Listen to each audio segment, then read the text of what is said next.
Sang surya telah bersinar, syahadat dua melingkar, warna yang hijau berseri membuatku rela hati.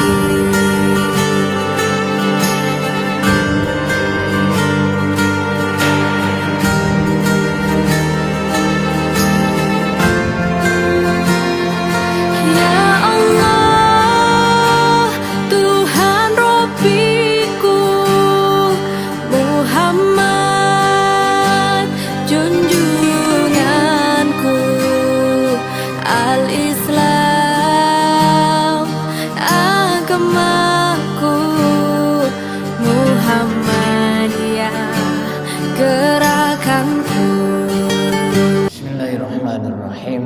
Assalamualaikum warahmatullahi wabarakatuh. Alhamdulillah, wassalatu wassalamu ala rasulillah wa ala alihi wa ashabihi wa man ittaba hudah, amma ba'd.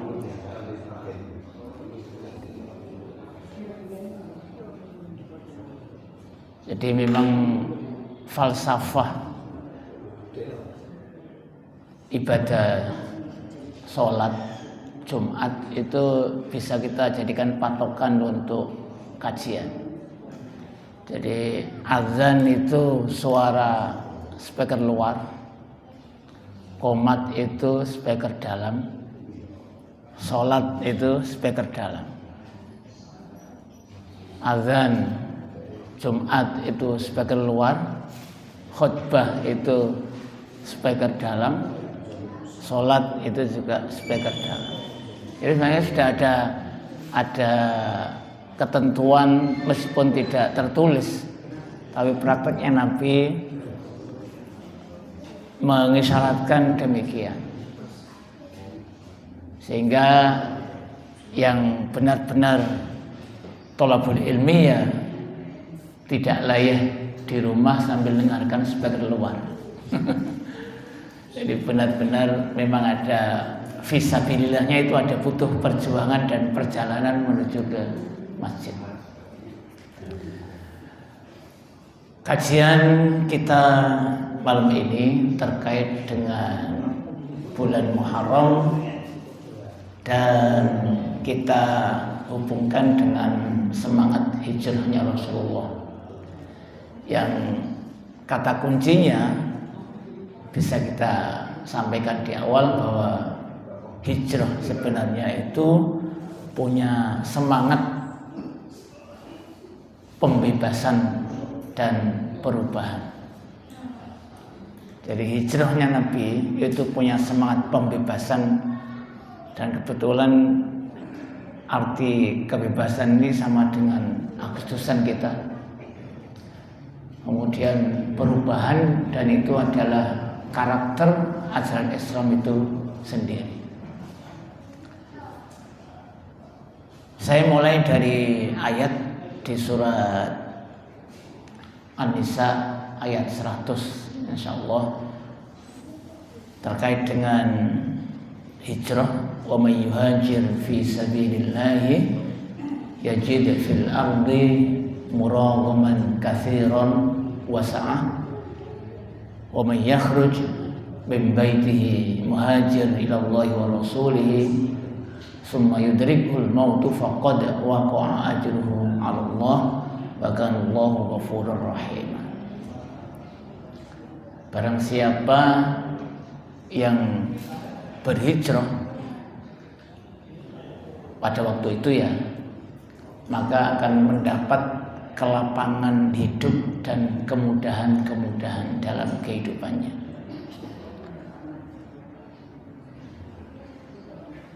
Barang siapa yang keluar dari Mekah ke Madinah hanya untuk mendapat ridha Allah Subhanahu wa taala, kemudian meninggal di jalan, maka sudah dinilai, diapresiasi dengan pahala yang besar, dan Allah Maha Pengampun lagi Maha Penyayang. Ayat ini nanti akan kita jadikan patokan dan ukuran sikap kita terkait dengan pembebasan diri kita dan perubahan yang kita lakukan dalam kehidupan kita. Sebelumnya kita mulai dengan satu joke ya, satu guyonan. Jadi alhamdulillah satu Muharram, momen penting awal tahun yang akan mempengaruhi perhitungan bulan setelahnya. Tapi kemudian kita sepakat tanpa ada isbat dari Menteri Agama sudah menyatakan bahwa satu Muharram ya tanggal 19 Juli. Nah, kalau kemudian kita memaknai ini, sebenarnya kita ini semuanya bangsa Indonesia, lintas semua organisasi, itu sudah menyadari bahwa ilmu pengetahuan itu memang real yang harus diterima untuk memudahkan pelaksanaan ibadah.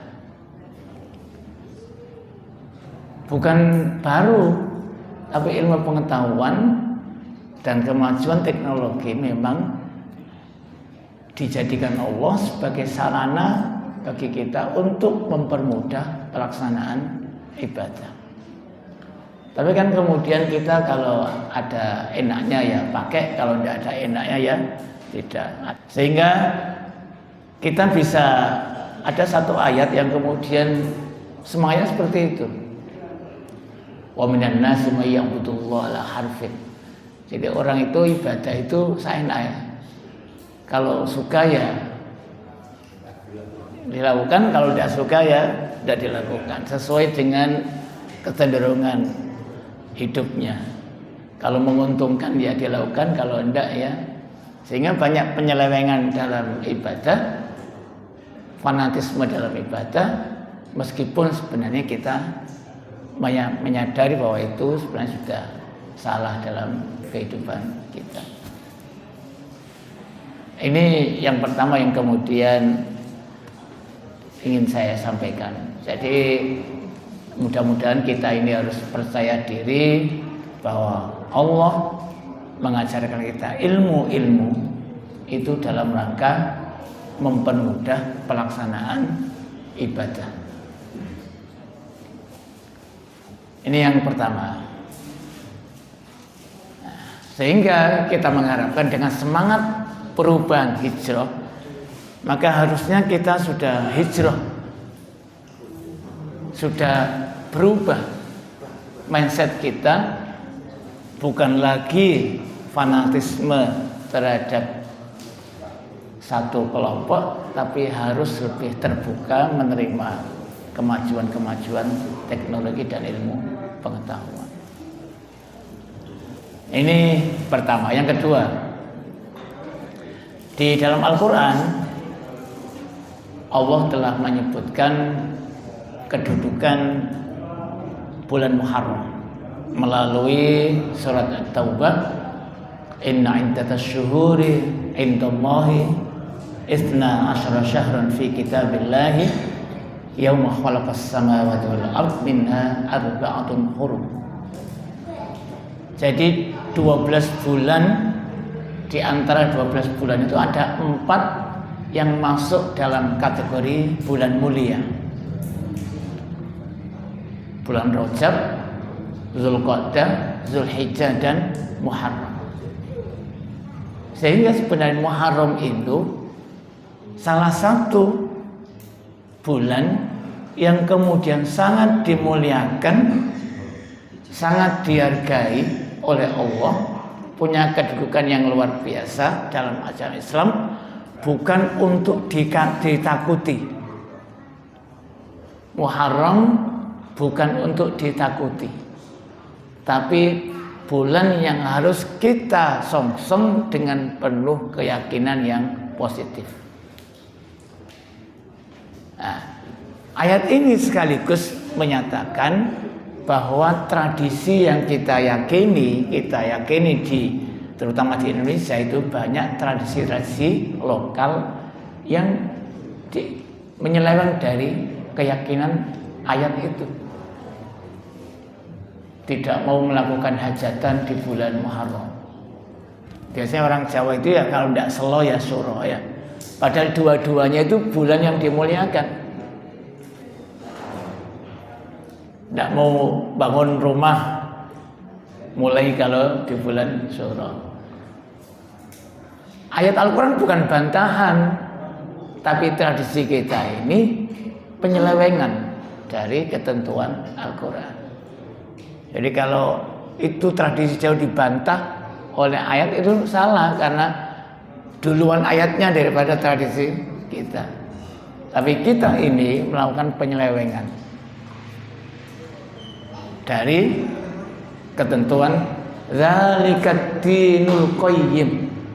4 bulan yang mulia itu, yang kita hormati itu adalah ketentuan agama yang lurus. Ketika kita menghindari ke-4 bulan untuk tidak melakukan kegiatan yang bersifat massal, maka kita sudah melakukan penyelewengan dari jalan yang lurus itu. Zalikat dinul qayyim. Maka salah satu bentuk optimis kita dalam melakukan menyambut bulan-bulan ini adalah dengan memperbanyak ibadah-ibadah di 4 bulan ini. Nah, kalau di berbagai tempat sebelum ketika Zulhijjah kemarin, saya tidak sempat kesini, diajak juga karena harus balik ke Kalimantan. Jadi saya sampaikan, ini sekedar nanti biar kita tidak menganaktirikan satu bulan dengan bulan yang lain. Jadi bulan Rajab itu kedudukannya sama dengan bulan Zulqa'dah, Zulhijjah dan Muharram. Tapi kenapa kita memanjakan bulan Rajab dengan banyak puasa, sementara Zulqa'dah kita hindari melakukan kegiatan sosial, Muharram kita hindari melakukan kegiatan-kegiatan.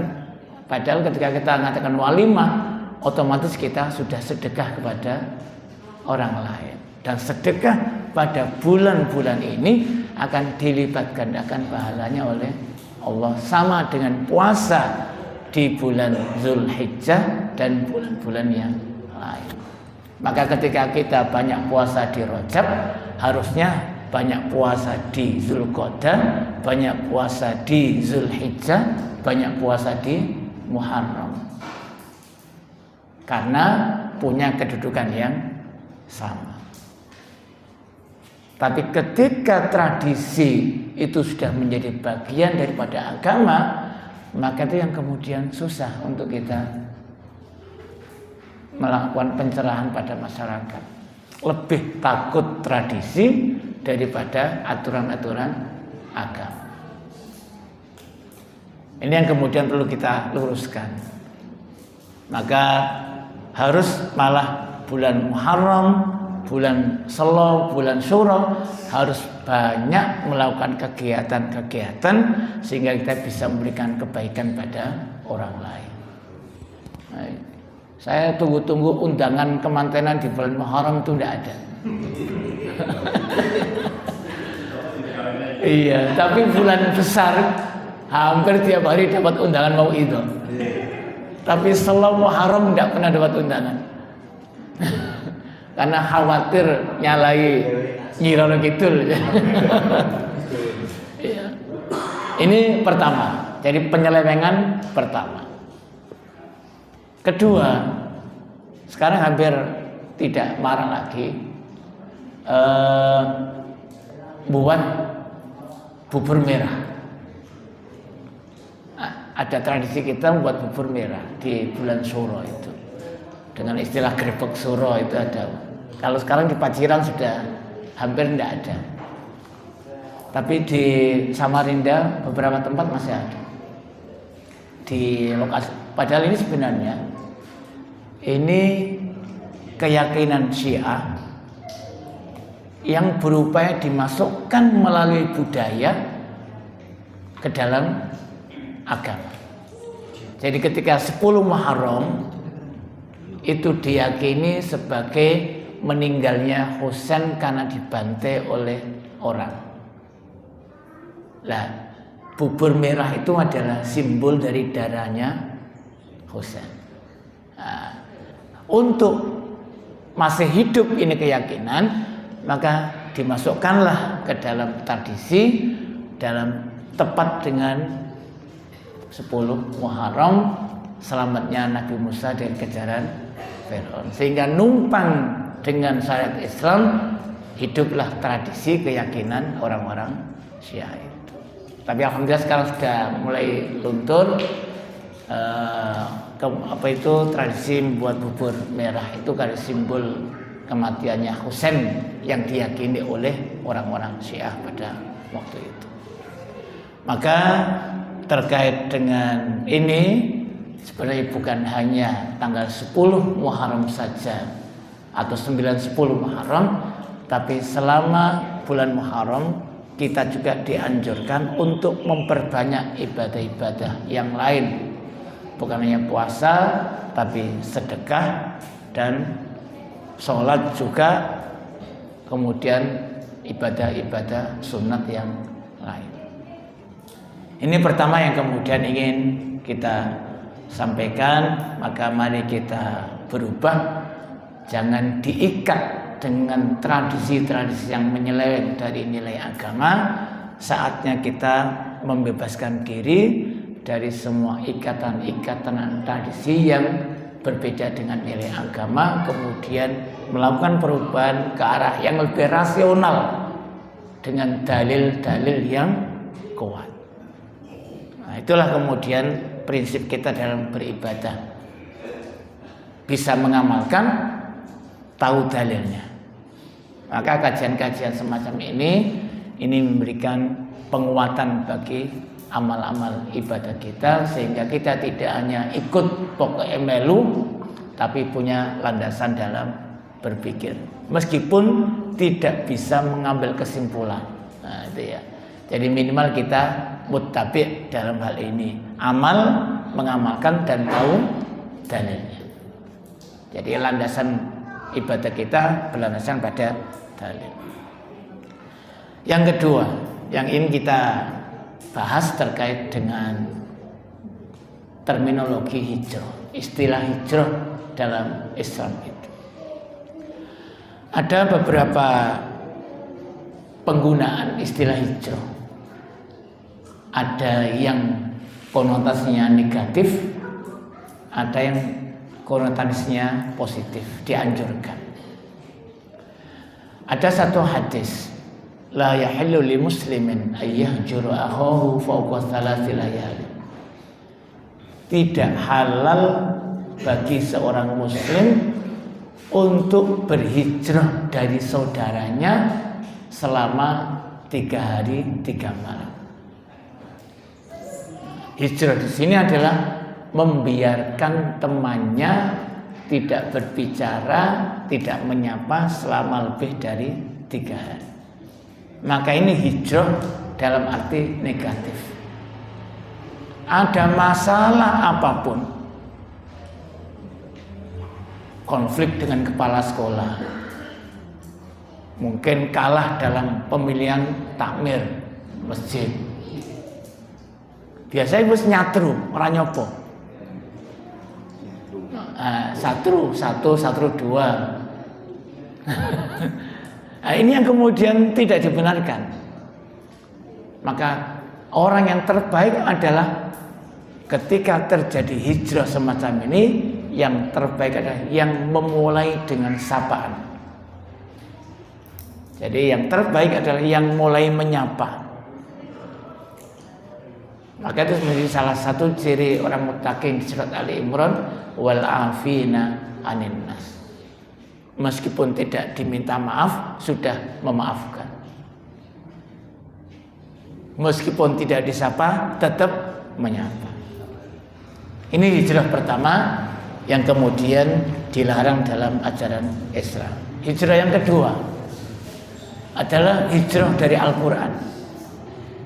Al-Quran menggunakan istilah inna qaumi ittakhadhu hadzal qur'ana mahjura.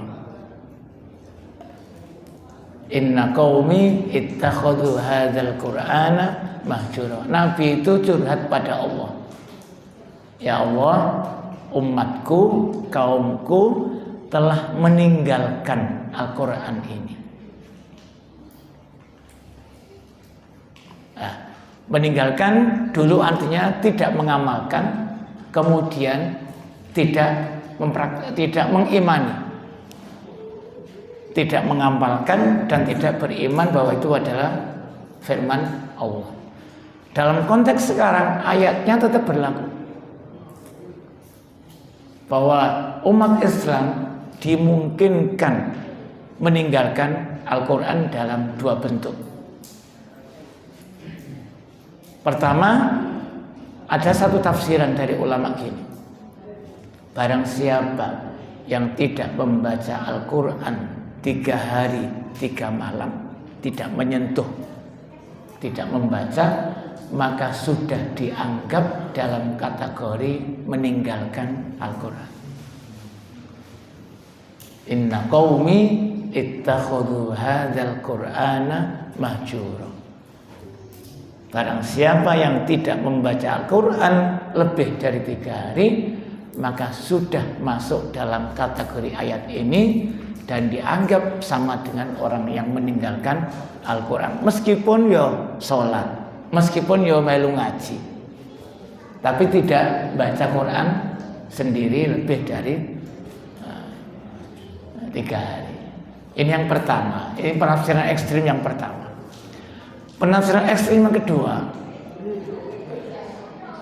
kita tidak dianjurkan dalam membaca Al-Quran itu hanya mengandalkan aplikasi di dalam HP. Ya, nilai membaca Quran melalui mushaf itu berbeda dengan nilai membaca Al-Quran dari HP. Maka barang siapa yang ke masjid bawa HP ada Qurannya dan hanya mengandalkan HP, tidak mau menyentuh mushaf, maka sudah masuk dalam kategori inna qaumi ittakhadhu hadzal qur'ana mahjura. Sehingga mushaf hanya ditaruh di rumah, kemana-mana. Di masjid pun di saf pertama tidak menyentuh Al-Quran, tapi menyentuh HP. Padahal HP ini ada mushafnya, ya masuk WC juga. Gini, masuk WC. Tapi tidak mungkin kita bawa mushaf ke dalam WC. Maka nilainya berbeda. Ini yang kemudian perlu kita hubungkan. Ayat ini tetap hidup, tetap berlaku. Meskipun secara makna kita tidak meninggalkan Al-Quran, masih sholat, masih mengamalkan Al-Quran, tapi kemudian ketika kita membaca hanya mengandalkan HP, maka ini sudah masuk mungkin dalam kategori inna qaumi ittakhadhu hadzal qur'ana mahjura. Ini hijrah yang kedua yang kemudian artinya negatif. Kenapa? Karena Al-Quran itu sesuai dengan kedekatan kita, pengaruhnya itu Al-Quran kepada kita itu sesuai dengan apa yang kita lakukan terhadap Al-Quran. Sekedar membawa, sekedar membawa Al-Quran, tidak dibaca tapi dibawa Al-Quran itu bisa punya semangat seperti di surat Al-Hasyr. Lau anzalna hadzal Qur'ana ala jabalin la ra'aitahu khashi'an mutasaddian min khasyatillah.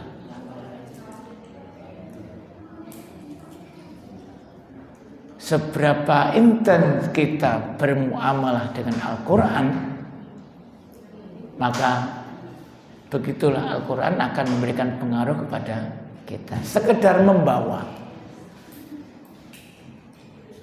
maka kita punya karakter yang khasyian mutasaddian min khasyatillah. Sama dengan bapak-bapak ini lah. Bapak-bapak ini kan dari PDM, bawa mobil ada lazismunya, ada simbol lazismu. Tidak mungkin berani mampir di warung compreng.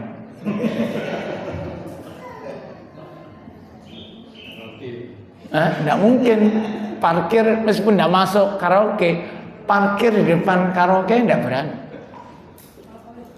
karena sebawa ini simbol lazismu. Kalau kita bawa Quran, tidak mungkin kita kemudian akan memalukan Al-Quran sekedar bawa. Maka kenapa baju takwa itu dikatakan baju takwa? Mereka dianggap alim, ahli ibadah takwa. Makanya saya berat kalau bawa baju takwa itu. Khawatir tidak bisa macam-macam. Itu sekedar membawa. Kalau kemudian kita mendengarkan Al-Quran saja, yang tidak bisa membaca, orang-orang tua kita, atau yang sudah tidak katok, tidak kelihatan huruf Al-Qurannya, maka muamalah, interaksi dengan Al-Quran yang bisa kita lakukan, itu dengan mendengarkan. Sekedar mendengarkan, ketika ada bacaan Al-Quran, mendengarkan, maka Allah sudah menurunkan rahmatnya. Wa idza quri'al Qur'an fastami'u lahu wa ansitu la'allakum turhamun. Kalau kemudian kita bisa membaca, maka sudah dijamin keamanan oleh Allah Subhanahu wa taala. Tidak ada yang bisa mencelakai. Ini sumber yang saya sampaikan untuk motivasi kita lebih dekat dengan Al-Quran sesuai dengan yang kita mampu. Wa idza qara'tal Qur'ana ja'alna bainaka wa bainal ladzina la yu'minuna bil akhirati hijaban mastura. Kalau kamu membaca Quran, maka saya jamin akan membuat kamu perisai, penghalang dari orang-orang yang tidak percaya dengan hari akhir. Artinya kita dijamin keamanannya dari orang-orang yang ingin berbuat tidak baik dengan kita. Membawa saja ada manfaatnya, mendengarkan ada rahmat, membacanya kita nyaman, tentram, kemana-mana sudah dijamin keamanan oleh Allah.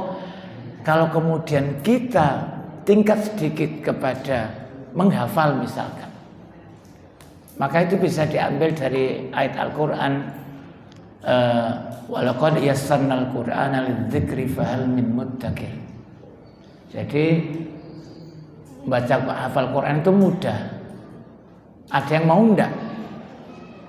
Sehingga dari kata-kata ini, ketika Allah menjadikan kita mudah hafal Al-Quran, maka Allah akan mempermudah semua urusan kita. Nah, insya Allah minimal Al-Fatihah hafal. Kalau kemudian kita ulang, kita tingkatkan, enggak. Kita tidak diwajibkan untuk target hafal 30 juz. Karena masing-masing punya kemampuan, tapi minimal punya usaha untuk menambah hafalan meskipun 1 ayat. Nah, itu ya. Jadi mindset ini harus dirubah, harus ada semangat hijrah untuk situ.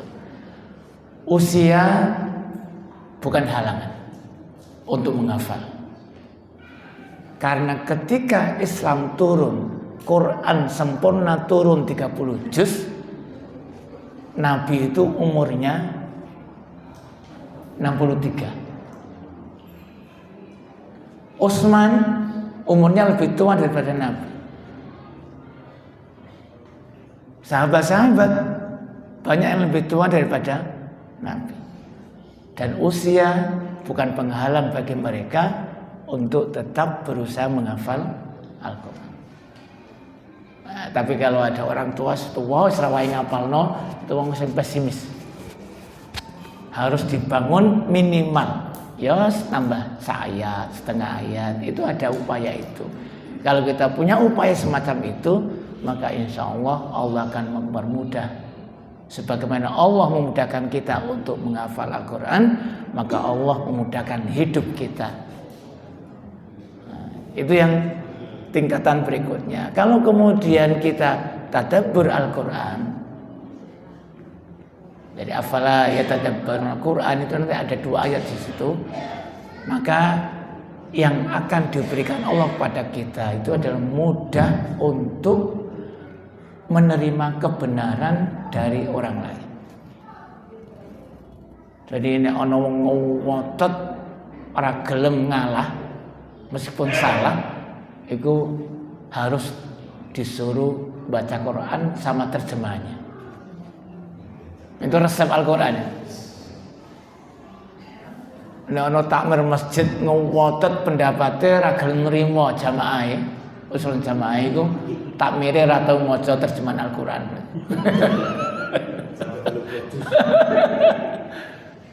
Karena setiap ayat itu kalau kita ambil semangatnya punya pengaruh sendiri kepada kita.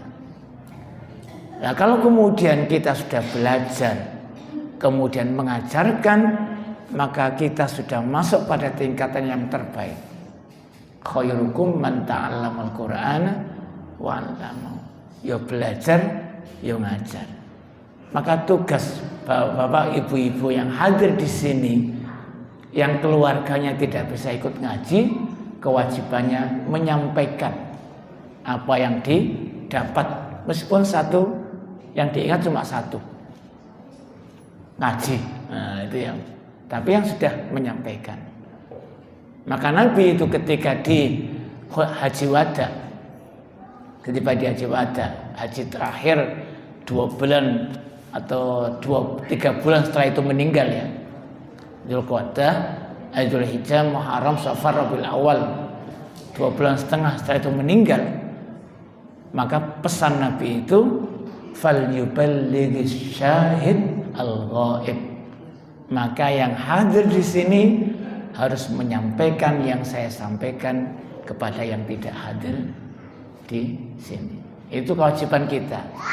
Maka jangan hanya bapaknya yang soleh, tapi ibu-ibunya di rumah juga harus solehah dan diberi pelajaran. Meskipun tidak didengarkan. Ini kewajiban kita. Ini terkait dengan hijrah yang kedua. Maka semangat hijrah ini harus merubah sikap kita terhadap Al-Quran, supaya tidak masuk dalam orang-orang yang meninggalkan Al-Quran. Jenis yang ketiga, yang ini insya Allah positif dan dianjurkan. Pada zaman Nabi, sebelum penaklukan kota Makkah, Nabi itu dibagi 2 hidupnya itu. Di Mekah 13 tahun, kemudian di Madinah 10 tahun. 10 tahun itu dibagi 2. Sebelum menguasai Mekah dan setelah menguasai Mekah. Pada tahun 8 Hijriah. Jadi 8 tahun setelah hijrahnya Nabi, itu Mekah itu dibebaskan, sudah dikuasai. Oleh karena itu tahun 1 hijrah sampai 8 sebelum Ramadan Hijriah itu berlaku wa may yuhajir fi sabilillahi yajid fil ardi muraghaman katsiran wasa. Siapa yang mau hijrah dari Mekah ke Madinah sebelum tahun 8 Hijriah, sebelum penaklukan kota Makkah, maka akan mendapatkan ganti yang lebih baik dalam hidupnya. Padahal yang ditinggalkan ya istri. Orang Islam itu ketika hijrah ke Madinah itu rumah ditinggalkan, unta ditinggalkan, anak ditinggalkan, tanah ladang ditinggalkan. Ke Madinah tidak bawa apa-apa. Maka janji Allah, siapa yang mau hijrah meskipun tidak bawa apa-apa akan mendapat kemudahan dan kelapangan hidup di Madinah. Ini berlaku ayat itu. Tapi setelah penaklukan kota Makkah, ayat itu tidak berlaku secara fisiknya. Karena la hijrata ba'dal fathi. Tidak ada hijrah dari Mekah ke Madinah setelah penaklukan kota Mekah. Yang ada hanya niyatun wa jihad. Semangat untuk berubah dan usaha maksimal untuk menjadi lebih baik.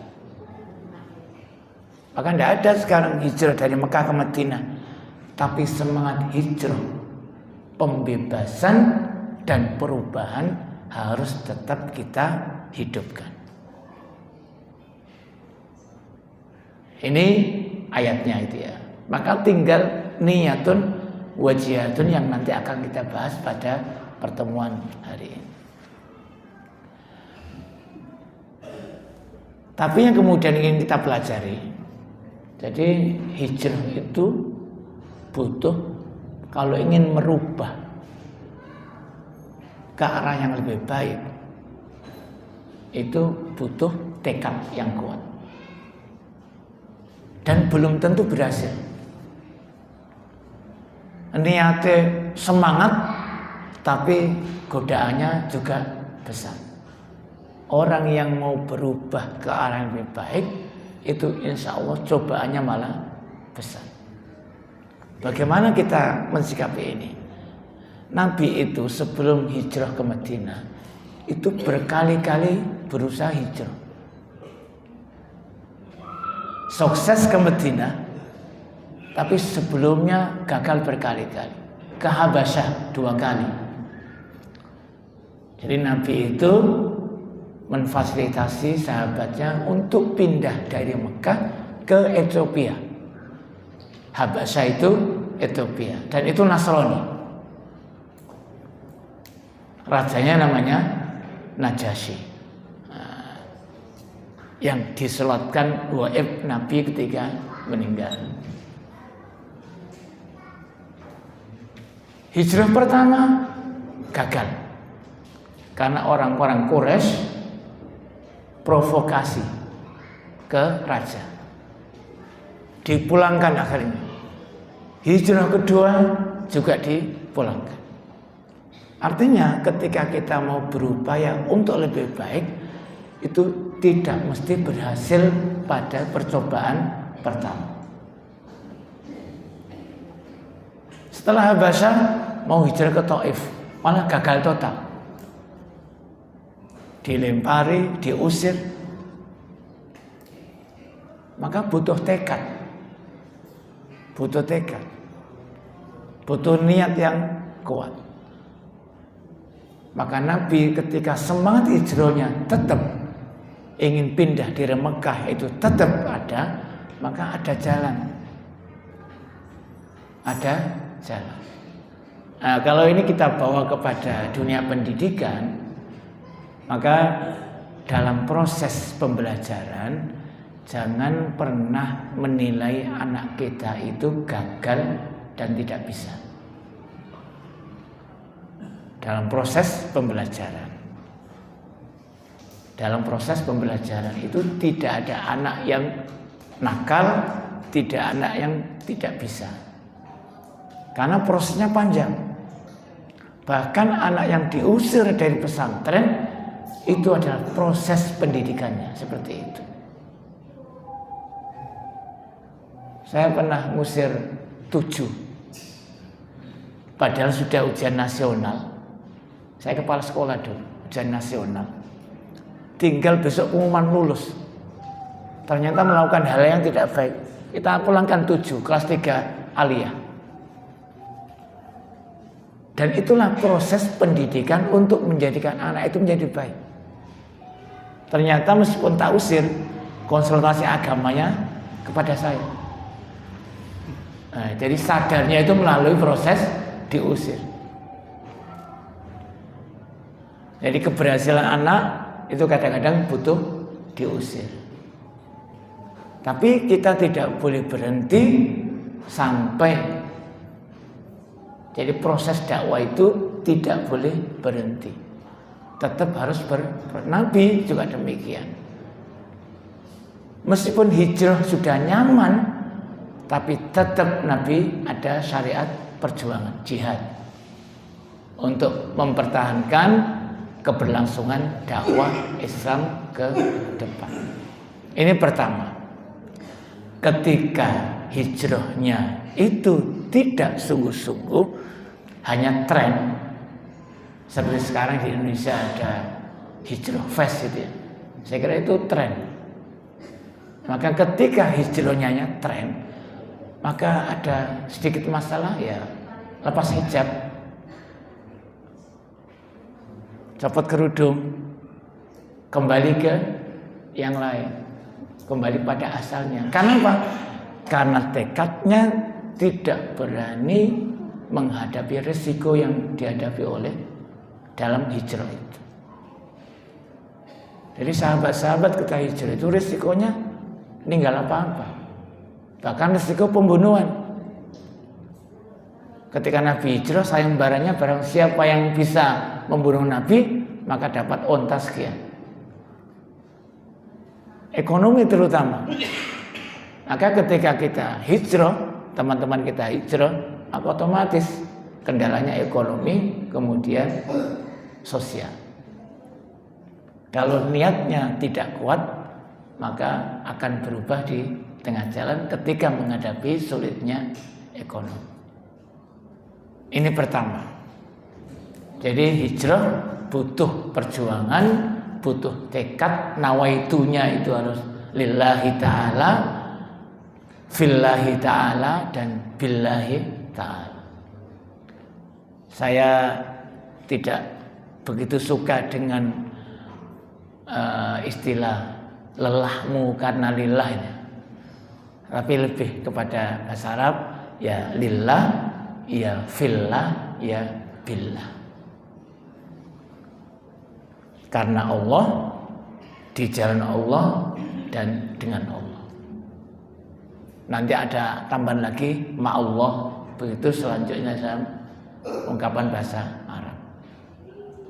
Maka salah satu hadis yang sangat terkait dengan hijrah itu ya innamal a'malu binniyati wa innamal likulli imri'in ma nawa.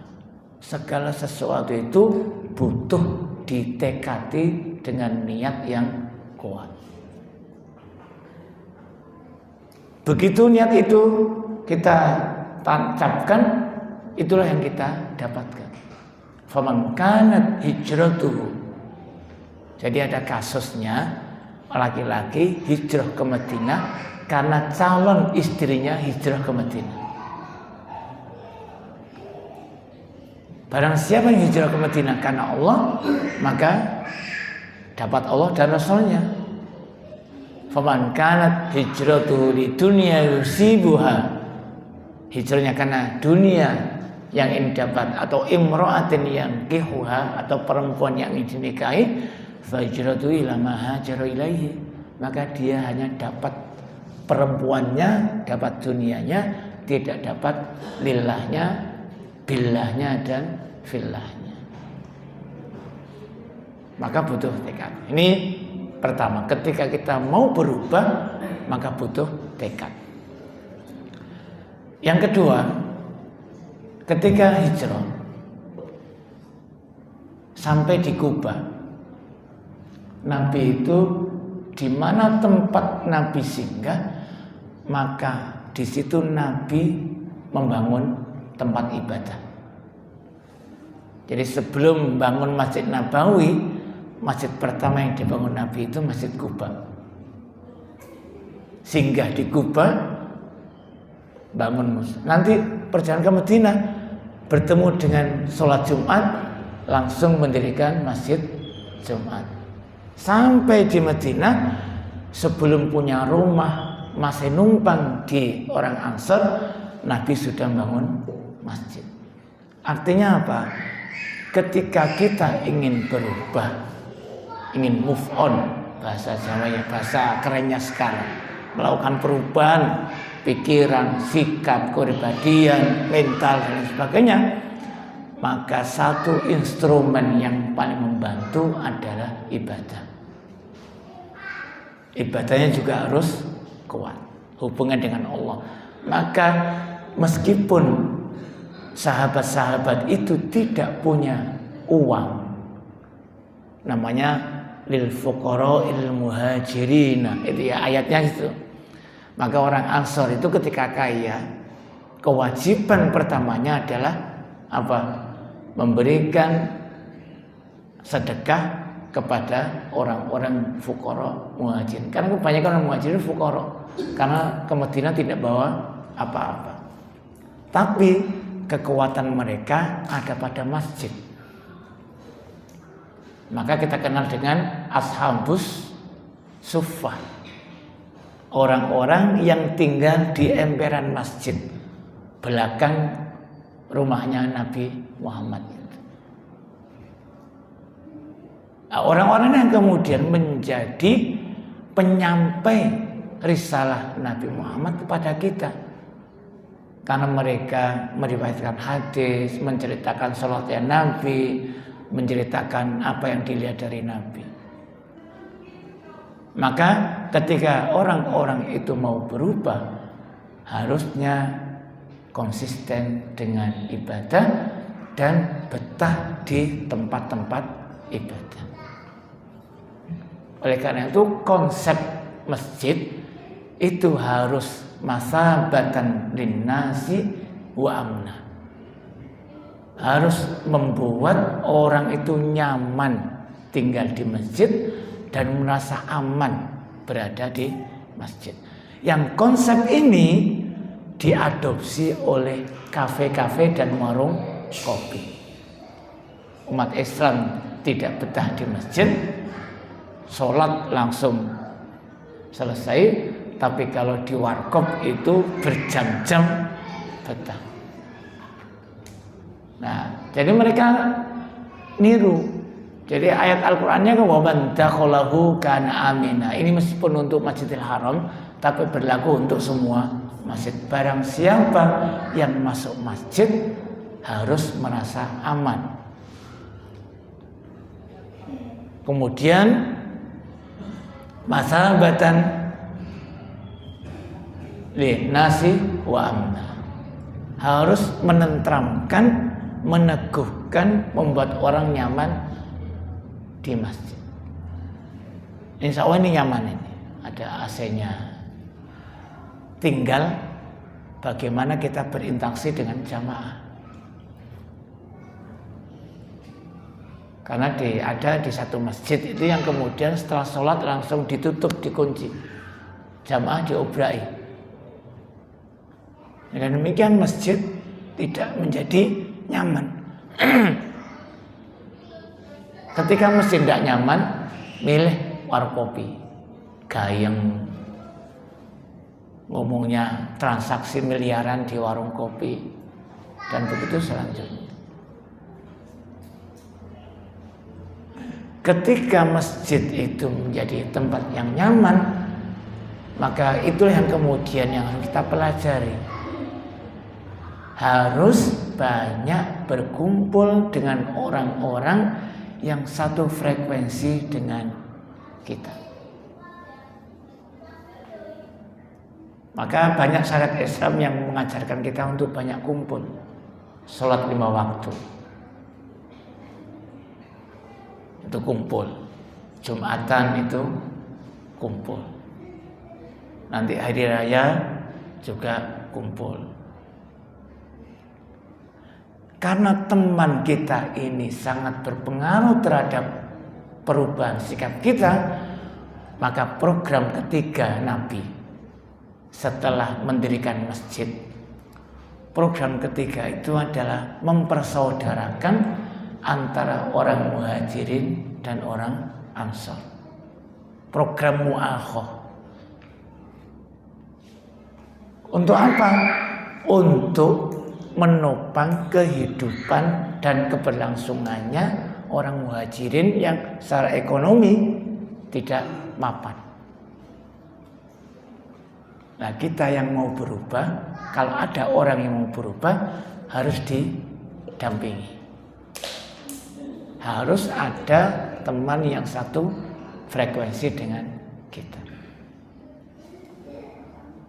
Oleh karena itu, Ibnu Qayyim itu mengatakan gini, ada 4 hal yang kemudian mempengaruhi kualitas perubahan kita. Kalau Ibnu Qayyim mengatakan rusaknya hati itu ada pada 4 perkara. Kalau dalam proses hijrah ini, hijrahnya kita ini berhasil atau tidak, itu dipengaruhi oleh 4 perkara. Kalau Ibnu Qayyim mengatakan kasratu akli, jadi makan yang berlebihan. Kemudian kasratun naumi, tidur yang berlebihan. Kemudian salah satunya itu kasratul ikhtilat, banyak ngerumpi. Kasratul kalam dan kasratul ikhtilat. Ketika kita ngerumpi, banyak bicara, maka otomatis nanti akan nyerempet ke hal-hal yang tidak baik. Itu yang kemudian akan mempengaruhi kualitas hijrah kita. Maka kalau kemudian semangat hijrah ini kita bawa, pelajaran-pelajaran dari hijrahnya Nabi dari Madinah ke Mekah, dari Mekah ke Madinah itu kita bawa, maka 3 faktor keberhasilan perubahan sikap kita itu insya Allah akan terpenuhi. Harus punya tekad, kemudian harus kuat ibadahnya, kemudian harus punya teman yang satu frekuensi. Oleh karena itu dalam sistem gerakan Muhammadiyah itu kita kenal dengan istilah dakwah. Dakwah itulah yang kemudian membantu kita untuk mempertahankan stabilitas hati kita. Jadi ngaji semacam ini masuk dalam kategori dakwah. Dan itu inti agama. Inti agama itu nasihat. Ad-dinu an-nasihat. Dan salah satu bentuk nasihat itu dengan dakwah semacam ini. Selama kita masih mau saling mengingatkan, saling memberikan muhasabah kepada temannya, maka selama itu pula kita akan mendapatkan kebaikan-kebaikan dalam kehidupan kita. Ketika kita kemudian meninggalkan yang namanya dakwah ini, maka kita akan semakin jauh dari nilai agama.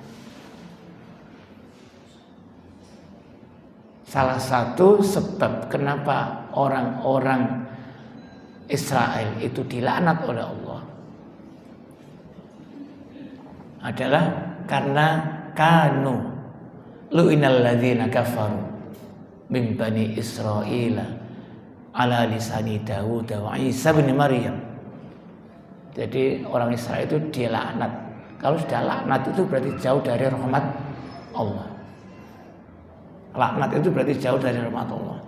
Karena apa? Dzalika bima asaw wa kanu ya'tadun. Mereka karena melanggar nilai agama dan melampaui batas. Yang ketiga, kanu la yatanahawna an munkarin fa'alu. Karena mereka tidak berani mengingatkan kesalahan yang terjadi di antara mereka. Pimpinannya salah, anak buahnya orang tidak mengingatkan, tapi malah membicarakan di belakangnya. Penyebab kehancuran dan dilaknatnya orang Israel itu karena la yatanahawna an munkarin fa'alu. Jadi hijrah itu punya semangat merubah sikap kita. Perubahan sikap itu butuh tekad, butuh teman, dan harus dikuatkan dengan ibadah. Dan semua ibadah yang kita lakukan itu punya dua misi.